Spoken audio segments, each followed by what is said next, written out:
गसाइगाव महकुमानि सिङाव थानाय जारागुरि, लांदांगुरि, बाजुगाव गामिनि गुबुन गुबुन गोरिब नखरफोराव मा दं मा गैया आरो दिनैसिम सोरखारनि मा मोनाखै बेफोर गासैनिबो सुलु लाफैदों रेवरेवा नार्जिहारिजों लोगोसे निथुन बसुमतारी बिथाङा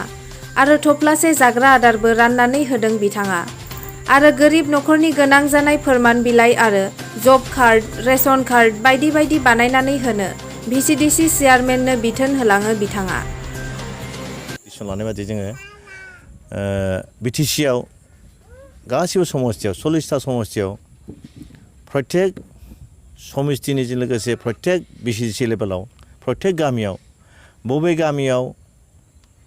बबे भिसिडिसि माखासे नखरफोर दं जायबो नखरफ्रा दिनैसिम जेबो सेंसन मोनफेराखै, न' गैया, रेशन कार्ड गैया, बिदिनो अरुण'दय स्किम मोनाखै, बायदिसिना गोबां स्किम मोननाय जायाखै, जब कार्ड गैया, जब मोनाखै, बेफोरखौ गासिबो नायजोबनानै जों लिस्ट खालामदों आरो बे लिस्ट मथे जों थांनानै रायज्लायनोसै आरो जोङो सोरनो मा नांगौ बे हिसाबै दायथ' लानानै जों खामानि मावनानै दिनै बेहा न' गैया, बे न' मोननायनि बेबस्था दङ, दा हा गैया बा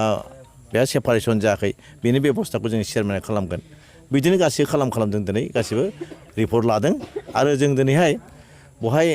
दा दिनै 2टानिफ्राय मथा मथि 12-13टानि बारा जों दा हाबबाय आरो दा हाबलांबावगोन ओरै कक्सागुरथिंजाय आरो बिदिनो जों गासिबो 2 अक्ट'बरसिम गान्धी जयन्तिजों गासिबो बिदिनो समस्थियाव जेसेबां गोरिबफोर दं बे लिस्टखौ खालामजोबगोन आरो जाय मानसिफ्रा जाय नखरा दिनैसिम जेबो सेंसन मोनफेराखै बेखौ जों लिस्ट खालामनानै बिसिनि बेबस्थाखौ जों खालामगोन आरो। सार ओरैनो जेनेबा माबा मोनसे जानायनि थफ्ला राननाय नुदों, मा मुवा होदों बेयाव? जों बेवहाय ओरैनो एसेब्लाबो जाहाथे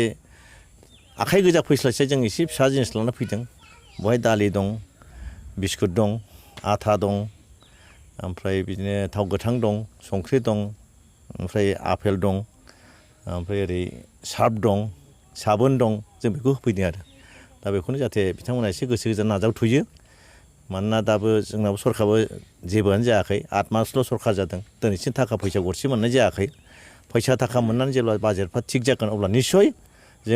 जोंबो बिटिसिबो नाजागोन, भारत सरकार आसाम सरकारनिफ्राय जा मोननांगौ लाबोनानै जों रायजोफोरनो जेफोर मोननांगौ जों बेखौ सुफुंनो नाजागोन।